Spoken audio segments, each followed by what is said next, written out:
Hello friends, welcome back to my YouTube channel The Sonam Stories. I hope all of you are doing well. तो चलो मैं आपको बताती हूँ कि आज मैं क्या बनाने की तैयारी कर रही हूँ बिना टाइम वेस्ट किए हुए। तो ये है सोया चाप जो कि मैं डी मार्ट से लेकर आती हूँ और ये आपके कम से कम 6 से 7 महीने तक एक ही पैकेट में आप उसको फ्रीज़र में रख दीजिए तो बढ़िया रहते हैं। तो मैंने उसको ना थोड़ा सा गर्म कर लिया था पानी में और यहाँ मैं पापा जी के लिए बना रही थी लौकी की सब्ज़ी। इसमें मैंने डाली थी मेथी, सौंफ, जीरा, राई और लाल मिर्च से बघारती हूँ मैं। तो मैं आपको बता दूँ कि सोया चाप बनाते बनाते मैं आपको ये क्या दिखाने लगी। तो पापा जी ना सोया चाप नहीं खाते हैं तो इसलिए मुझे उनके लिए लौकी की सब्ज़ी और रोटी बनानी पड़ी थी अलग से।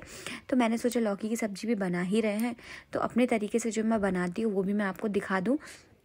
तो सिंपल तड़का लगाती हूँ मैं और डायरेक्ट फिर उसमें हल्दी डाल के लौकी डाल देती हूँ और साथ में ही ना चलाने के पहले ही हम एक बार जैसे लौकी को हल्दी डाला और लौकी डाली तो चलाते हैं ना, मिक्स करते हैं हल्दी को, तो उसको भी चलाने के पहले मैं नमक डाल देती हूँ कि ताकि एक ही बार चलाना पड़े।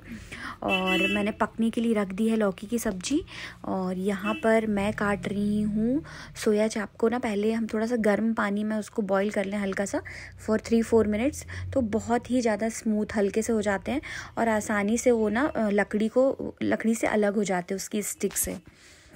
अगर आप ऐसे ही उसको निकाल के रख दोगे ना कि हम आधे घंटे नॉर्मल रख देते हैं पानी में या पैकेट बाहर निकाल के रख देते हैं तो फ्रीज़र का जितना भी जो आइस है वो अलग हो जाएगा। नो डाउट अलग हो जाएगा बट आपको उस स्टिक से निकालने में बहुत मेहनत लगेगी और सोया चाप बीच में से कट फट सकते हैं तो फिर वो आपके काम नहीं आएंगे।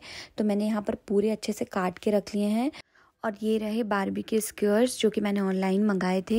इनकी हेल्प से अब मुझे ज़्यादा अच्छे से सेकने में मदद मिल जाएगी। इसके पहले मैं क्या करती थी, स्टिक के अंदर ही इनको डाल के मतलब तंदूर में पकाते थे। जैसे तंदूर में हम पकाते हैं ना वैसे ही मैं गैस में जुगाड़ करके पकाती थी तो बहुत ज़्यादा टाइम लगता था क्योंकि स्टिक्स तो छोटी छोटी रहती थी, प्लस मुझे टमाटर और प्याज को भी मतलब स्टिक्स के अकॉर्डिंग काटना पड़ता था। तो वो भी मेरी हेडेक दूर हो गई है। तो चलिए अब मैं क्या करने वाली हूँ, यहाँ पर ग्रीन टी पीने वाली थी मैं। साथ में मैंने सोचा खाना बनाते बनाते मैं ग्रीन टी भी पी लूँ क्योंकि जब हम इस तरीके के कोई डिशेस बनाते हैं ना तो बहुत ज़्यादा टाइम लगता है और हम अपनी बेसिक चीज़ें लेना भूल जाते हैं, जो कि मैं भूल ही रही थी इतने दिनों से, मैंने आपको बताया था। तो अब मैं ज़रा सा भी स्किप नहीं करती हूँ इन चीज़ों को। तो मैंने जल्दी से अपनी ग्रीन टी में मतलब पानी में ग्रीन टी का बैग डाल दिया है। जब तक टमाटर काट लेती हूँ तब तक वो अच्छे से उसमें मिक्स हो जाएगी। और गर्म पानी बहुत ज़्यादा ही हो गया था, आप देख रहे हो भाप भी उसमें से निकल रही है थोड़ी थोड़ी। तो जब तक हम टमाटर काट लेते हैं, हाँ मैं लौकी में प्याज तो नहीं डालती बट हाँ टमाटर डाल के खाना अच्छा लगता है। अच्छा थोड़ा सा खट्टा खट्टा फ्लेवर आ जाता है तो लौकी बहुत ज़्यादा सिंपल नहीं लगती है कह सकते हैं हम। और यहाँ पर लौकी अच्छे से पक गई है तो इसमें डाल देते हैं हम थोड़ा सा टमाटर। और थोड़ा सा लग रही थी क्योंकि ये वाली जो कढ़ाई है ना, नॉन स्टिक जो पैन है, वो काफ़ी पतला हो गया है। इवन पहले से भी था, टेंडम का था ये, बहुत पतले रहते उसके बर्तन तो लग जाती है नीचे से अगर हम ज़्यादा ध्यान नहीं देते हैं तो मैंने थोड़ा सा पानी डाल के उसको नॉर्मल कर दिया था और यहाँ पर उसमें डाल दिए टमाटर और जल्दी जल्दी अपनी ग्रीन टी फिनिश करके फिर मैंने तेल को गर्म कर लिया था। और तेल को गर्म करने के बाद ना उसमें हमको सेकना है। मेरे से एक गलती हो गई थी, मैंने तेज़ कर दी थी कढ़ाई। आपको ज़्यादा तेज़ नहीं करनी है, मीडियम फ्लेम पर ही रखिएगा, उसके बाद ही उनको सेकिएगा। अदरवाइज़ वो बाहर से तो लाल लाल हो जाएंगे बट वो अंदर से मतलब उसमें वो मज़ा नहीं आएगा आपको। और यहाँ पे बड़े बड़े स्लाइस मैंने ना काट के रखे हुए हैं प्याज और टमाटर के। मैंने सोचा आपको दिखा दूँ कि आप भी इतने बड़े बड़े ही टमाटर और प्याज काट के रखिएगा ताकि आप उनको अच्छे से तंदूर जैसे मैं मतलब भून सकें उनको अच्छे से। ये छोटे छोटे अंदर के जो टुकड़े बचे हुए थे ना प्याज के, उसको भी मैंने चॉपर से चॉप कर लिया था कि उसको साथ में रख के दे दूँगी मैं थाली में जब रख के दूँगी तो। और इससे बड़ी हेल्प हो जाती है चॉपर से मेरे ख्याल से। जब कभी मुझे मतलब जब मुझे टाइम रहता है ना कि या मन करता है कि कुछ यूज़ कर लूँ तब मैं चॉपर का यूज़ कर ही लेती हूँ। और यहाँ पर 1-2 बार के सिक गए हैं, ये मेरे ख्याल से लास्ट टाइम का ही बचा है, थोड़ा सा और बचा हुआ है तो एक बार मुझे और सेकने पड़ेंगे इनको। वीडियो को शॉर्ट एंड सिंपल रखने के लिए मैं ना जल्दी जल्दी बताती जा रही हूँ, अदरवाइज़ इनको सेकने में बहुत टाइम लगता है। तो ऐसा मत सोचिएगा कि 2-2 मिनट में ये सिक जाएंगे, काफ़ी टाइम लगता है क्योंकि इसके अंदर बहुत सारी लेयर रहती हैं, तो उसको सिकने में टाइम लगता है। और यहाँ पर मैंने पूरे सेक के रख लिए हैं और साथ में मैंने पूरे इंग्रेडिएंट्स ले लिए। Chaat masala, black salt, ginger garlic paste, सरसों का तेल, कस्तूरी मेथी और दही। दही मेन इंग्रेडिएंट है, इसके बिना मैरिनेट नहीं हो सकता है आपका सोया चाप। तो आपको क्या करना है, थोड़ा सा दही लेना है आपको, जितना आपका चाप हो उस हिसाब से, कि पूरा दही उसमें, दही से पूरा मैरिनेट हो जाए। तो मैंने दही इसमें कम से कम 4 बड़े चम्मच लिया था। और थोड़ा सा इसमें हम डालेंगे सरसों का तेल। नॉर्मल वाला तेल मत डालिए, सरसों का तेल हो तो डाल लीजिए, अदरवाइज़ तेल डालने की ज़रूरत नहीं है। और इसको अच्छे से उसमें मिला लीजिएगा दही में। और उसके बाद आप क्या करिए, इसमें जिंजर गार्लिक का पेस्ट डाल लीजिए। और आपके पास पेस्ट नहीं है तो नॉर्मल भी आप लहसुन और अदरक को कूट के आप इसमें मिला सकते हो, अगर आप खाते हो तो। मैं लहसुन नहीं खाती हूँ, बट मेरे को पेस्ट चल जाता है, मतलब ऐसा है।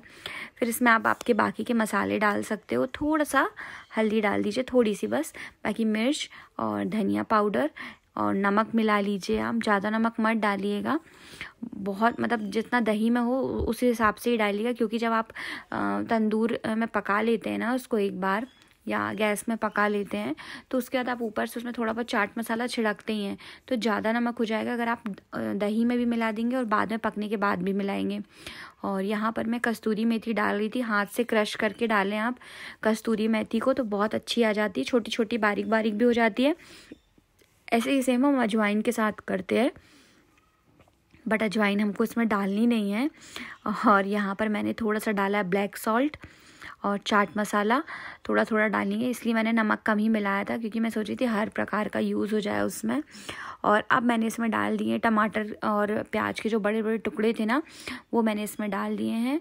और प्याज, टमाटर और उसके बाद आपका सोया चाप, ये इन सबको हम एक बड़े से बाउल में डाल के अच्छे से मिला लेंगे।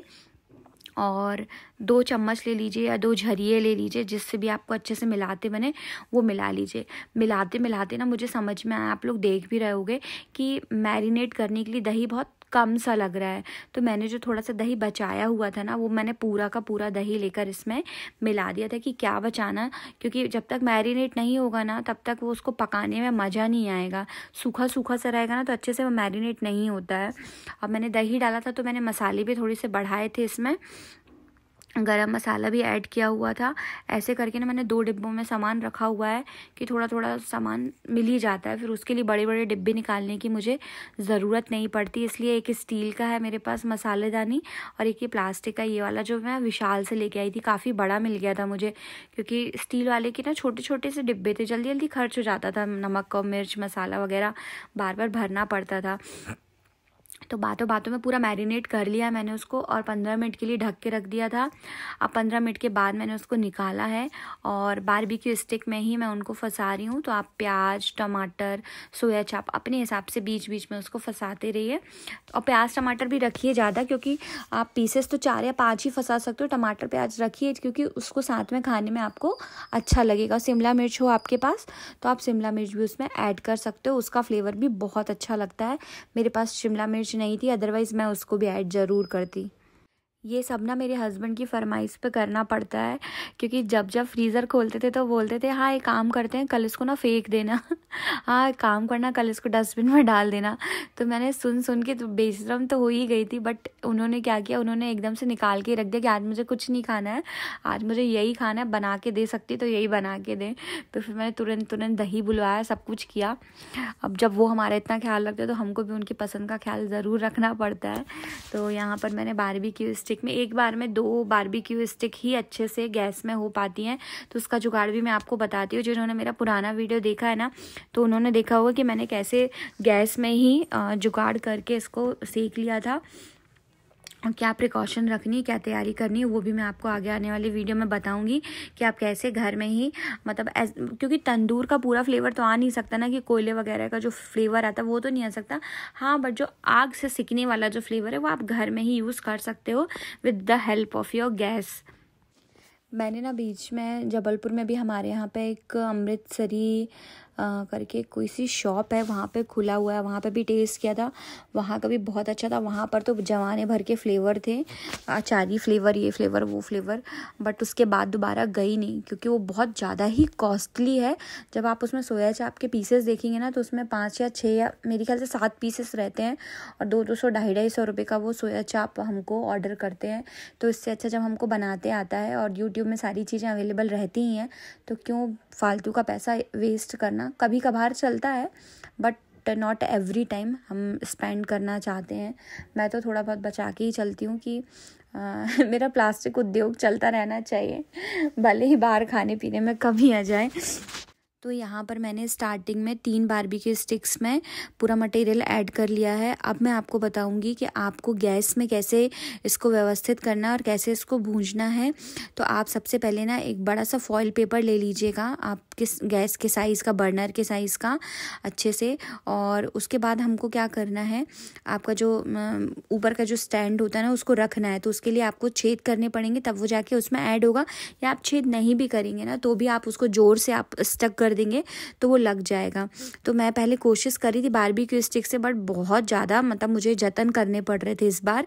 तो मैंने क्या किया, मैंने डायरेक्ट ही उसको फिर रख दिया था, फिर मैंने ज़्यादा छेद वेद नहीं किए और वो एडजस्ट हो गया था अच्छे से। और ना कोशिश किया करो कि आप बड़ा फॉइल पेपर लो, इतना नहीं कि जितना सिर्फ उसमें आ जाए। इसलिए भी मैंने बोला बड़ा क्योंकि ना बहुत ज़्यादा झड़ता है। जब हम उसको मैरिनेट करने के बाद जब हम उसको भूंजते हैं ना तो उसमें से बहुत सारा मटेरियल आजू बाजू झड़ता है, जिससे हमारी गैस हो जाती है गंदी। तो उस टाइम तो हम पका रहे हैं, खा रहे हैं, अच्छा लगता है, बट जब साफ़ सफाई का टाइम आता है तो हमको बहुत ज़्यादा इरीटेशन होती है कि कितना सारा फैल गया है। और जब तक हम खा के वापस आते ना तब तक वो सूख चुका होता है, तो और मेहनत लगती है। तो यहाँ पर ना मैंने बारबेक्यू स्टिक की हेल्प से ही बीच में से फॉइल पेपर को फाड़ लिया था गोल गोल शेप में, और थोड़ा सा जो बचा हुआ था उसको मैं अंदर की तरफ ना पुल कर रही थी कि ताकि जब गैस चालू करूँ तो वो जले ना। तो मैंने ऐसे करके ये पूरा जुगाड़ अपना जमा लिया था, देसी जुगाड़ जिसको कहते हैं। और उसके बाद मेरे पास एक ये जो भी बोलते हैं उसको अवन के अंदर आपको मिलती है आजकल, डीमार्ट और बाकी की नॉर्मल शॉप्स में भी आपको मिल जाएगा, भूंजने वाली जो ट्रे कह सकते हो आप, जो भी कहो उसको। और इसके ऊपर हम रख देंगे और थोड़ा सा तेल जो कि आपने गर्म किया होगा ना वो रखा ही होगा आपके पास, तो उस तेल को ना आप हल्का हल्का इसमें लगा दीजिएगा, बहुत ज़्यादा मत लगाइएगा। और इसको कम से कम 6 से 7 मिनट भूंजिएगा। इसमें ऊपर नीचे आगे पीछे करते रहिएगा ताकि सब कुछ भूंज जाए। इसमें आपका टमाटर, प्याज, चाप अच्छा मतलब इसमें एक अरोमा निकलने लगे, आपको खुद ही फील होने लगेगा कि हाँ अच्छे से पक गया है, देखने में ही समझ में आने लगेगा। बहुत जल्दी जल्दी भी मत पलटाइएगा और बहुत देर तक भी मत रखिएगा, तो इसको काला हो जाता है। और यहाँ पर ना बीच में इनको शौक लगी हुई थी तो ये भी आके करने लगे थे। इस बार मैंने इनका वीडियो नहीं बनाया था, नहीं तो हर बार सोया चाप बनाते समय ये वीडियो अपना ज़रूर बनवाते थे। इस बार काम के चक्कर में मैं बनाना ही भूल गई, तो मैंने सोचा चलो ऐसे ही इनको व्लॉग में ही ले लिया जाए इस बार। ये डिश ना बेसिकली दिल्ली वाले लोग बहुत पसंद करते हैं क्योंकि दिल्ली का ये स्ट्रीट फूड है। और मैं मनाली गई थी, मनाली में भी मैंने खाया था, वहाँ पर मैंने सोया मलाई चाप खाया था, मलाई सोया चाप था वो, और उसका टेस्ट भी बहुत अच्छा था। और इसको ना आप रुमाली रोटी के साथ खाएंगे तो आपको बहुत अच्छा लगेगा। अपने यहाँ पर भी रुमाली रोटी के साथ ही सर्व किया जाता है। और यहाँ भुंज गया था और मतलब ऑलमोस्ट हो ही गया है, मैं इनकी थाली ही लगा रही थी। तो मेरे पास थोड़ी सी सुबह की पनीर की सब्ज़ी रखी हुई थी और रोटियां मैंने बनाई हुई थी पापा जी के लिए, तो इनके लिए भी बना दी थी मैंने थोड़ी सी रोटी। और यहाँ पर इसको अच्छे से भूंज लिया था। तो एक पीस मैं ट्राई करके देख रही थी कि कैसा लग रहा है, तो मैंने बोला चलो अब आपका हो गया है, आपने भूंज लिया है काफ़ी, अब आप खाना खाएं। और मैंने यहाँ पर दूसरे उठा लिए थे, दूसरे स्टिक्स, और उनको भी मैं कवर करी थी, भूंजती जा रही थी जल्दी जल्दी क्योंकि इनको टाइम बहुत लगता है यार, खाने में हमको झटपट हो जाता है। तो ये देखिए यहाँ पर इनकी थाली हो गई है रेडी। और यहाँ पे आप देख सकते हो प्याज टमाटर वगैरह भी अच्छे से भून चुके हैं। थोड़ा सा मैंने यहाँ पे ब्लैक सॉल्ट इनको रख के दे दिया था कि कहीं आपको लगे तो आप ऐड कर लीजिएगा। और फिर मैंने यहाँ पे घर में बड़े मम्मी, बड़े पापा, दीदी लोगों को भी खिलाया। हालांकि बहुत रात हो गई थी, 9:30 बज चुके थे, बट स्टिल मैंने सबको खिला ही दिया, 1-1 2-2 पीस।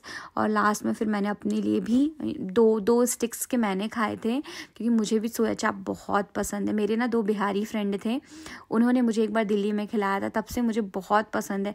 शुरू में तो मैंने सोचा था कि कोई नॉनवेज टाइप का कुछ डिश है, क्योंकि वो ना ऐसे लटके रहते हैं दिल्ली में, तो मुझे लगा कि ये कुछ और है। बट फिर मैंने दुकान वाले से भी कंफर्म किया कि भैया क्या है, तो उन्होंने बोला नहीं मैडम ये वेज है। तो मैंने तो पहली बार ही देखा था, 2016 की बात थी ये। तो बातों ही बातों में हमारा यहाँ पर पक गया है पूरा, सोया चाप कंप्लीट हो गया। और वो जो लास्ट वाला है वो मैं उसको रख दिया है मैंने। तो आप लोग मुझे बताइएगा कि आपको ये डिश कैसी लगी, रेसिपी कैसी लगी। कुछ पूछना हो तो वो भी आप मुझसे ज़रूर पूछ लीजिएगा। तो चलिए अब मैं जल्दी जल्दी खा लूँ, मिलते हैं एक नए व्लॉग के साथ। तब तक के लिए tata bye bye, take care guys. और प्लीज़ मेरे चैनल को ज़रूर सब्सक्राइब करें, सब्सक्राइबर रुक गए हैं, बहुत बुरा लगता है अंदर से। तो प्लीज़ प्लीज़ प्लीज़ जो भी नए लोग हैं वो वीडियो देख रहे हैं, प्लीज़ एक सब्सक्राइब ज़रूर कर दीजिएगा। Okay tata bye bye.